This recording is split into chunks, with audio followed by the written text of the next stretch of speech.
Bonjour et bienvenue pour cette nouvelle métaphore qui s'intitule « L'homme et le cheval ».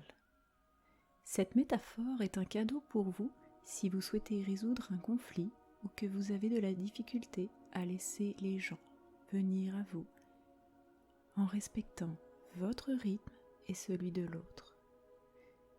Si vous avez la sensation que plus vous essayez d'approcher l'autre, plus la personne se ferme ou vous fuit, ou tout simplement si vous souhaitez apprivoiser plusieurs facettes de votre personnalité et vous accepter comme vous êtes avec vos côtés sociaux et peut-être plus sauvages. Bonne écoute. Mon cher toi, t'ai-je déjà raconté l'histoire de l'homme qui voulait apprivoiser un cheval sauvage?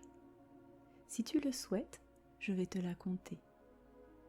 Alors, installe-toi confortablement, tamise tes lumières, prends une grande inspiration et ferme les yeux doucement.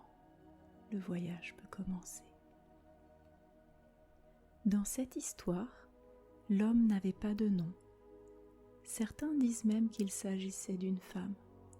D'autres affirment que c'était un enfant. Mais au fond, est-ce vraiment important? Il était humain, c'est tout ce qu'on en retient. Le cheval, quant à lui, s'appelait Faradzi. Ce nom lui avait été soufflé par le vent dans les plaines dans lesquelles il paissait.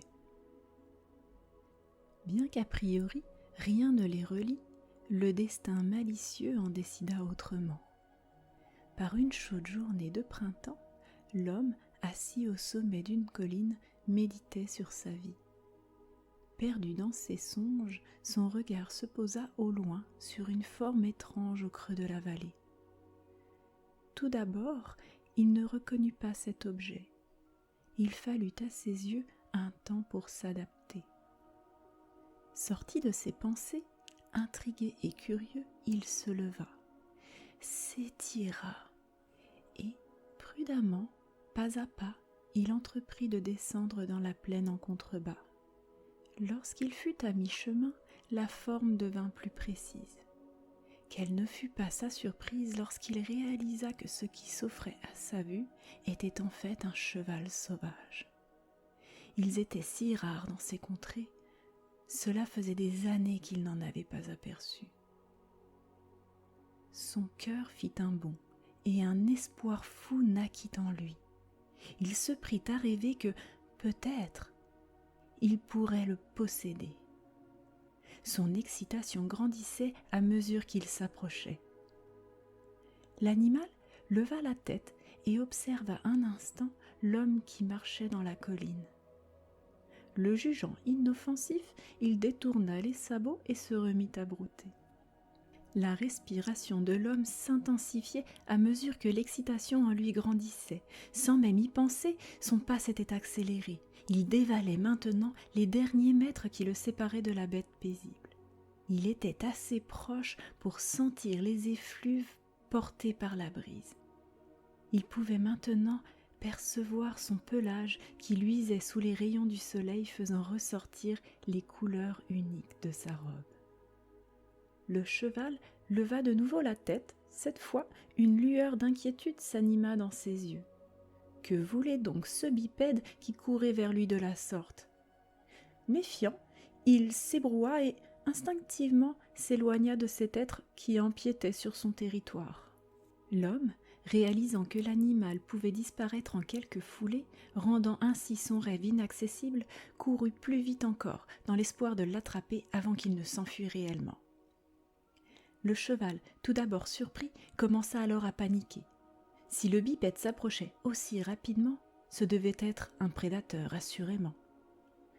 Une brève ruade en guise d'avertissement, un court galop, et il mit une bonne distance entre lui et l'intrus qui envahissait sa prairie. Le cœur de l'homme se serra, sa vision se rétrécit. Il devait garder le contrôle, il lui fallait penser vite, agir vite, avant qu'il ne soit trop tard et que l'animal ne s'échappe. Détachant sa ceinture, il en fit une boucle. Il retira sa chemise, son gilet ainsi que son pantalon. Nouant tour à tour les jambes et les bras, il confectionna une corde. Cette fois-ci, il avait compris qu'il ne pourrait pas gagner à la course. Il misa sur une approche plus discrète. Lentement, calmement, il s'approcha du cheval, se cachant derrière un rocher, un buisson ou rampant à travers les hautes touffes d'herbe. Lorsqu'il fut à portée de corde, il sut qu'il n'avait qu'une seule chance.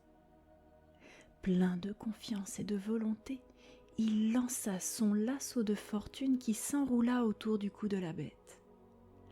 Le cheval, puissant, se cabra et se débattit, mais la détermination de l'homme était telle qu'il refusait de lâcher son étreinte. L'homme tirait d'un bord, le cheval tirait de l'autre. Épris de sa liberté, Pharazzi ne pouvait perdre cette bataille. Aveuglé par son désir de posséder l'animal, l'homme refusait de lâcher l'enchevêtrement de tissu. Après plusieurs minutes d'une lutte acharnée, les mains ensanglantées par le frottement de l'étoffe, l'homme desserra les poings, et dans une dernière ruade, il vit s'éloigner le flot de crin dansant librement dans le vent. Son cœur se déchira, son espoir s'effondrait comme un château de cartes. L'animal lui échappait.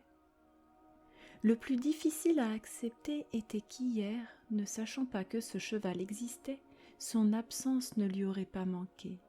Alors pourquoi aujourd'hui sa perte était-elle si dure à supporter? Assis sur une roche, pensant ses plaies, il se perdit à nouveau dans ses songes, et pour la deuxième fois de la journée, il s'interrogea sur sa vie. Il ne pouvait s'empêcher de voir défiler devant ses yeux les dernières images du cheval. Il réalisa alors qu'il ne pourrait jamais être aussi beau que lorsqu'il courait librement dans la plaine. Pharazzi, Pharazzi. La voix du vent souffla ce message à l'oreille du cheval. Pharazzi, arrête-toi. Retourne-toi, observe-le, apprivoise-le. Cet humain est malhabile, mais si tu me fais confiance, tu pourras l'approcher et avec curiosité, tu verras au fond de son âme ce qu'il a à partager. Voyant l'homme blessé et vulnérable, ainsi mis à nu, Pharazzi fit quelques pas dans sa direction, d'abord hésitant, puis de plus en plus confiant. Recroquevillé sur son rocher, l'homme sentit un souffle léger dans sa nuque.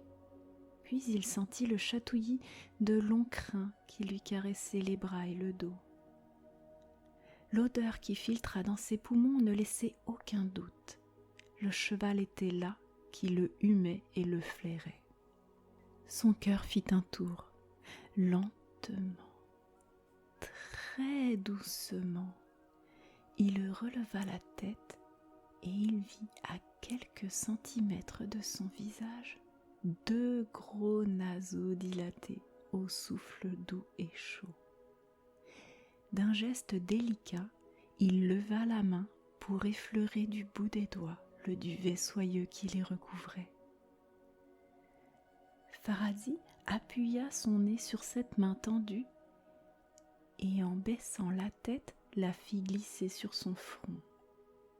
L'homme ne réalisera pas le rêve qu'il avait fait au début de cette histoire.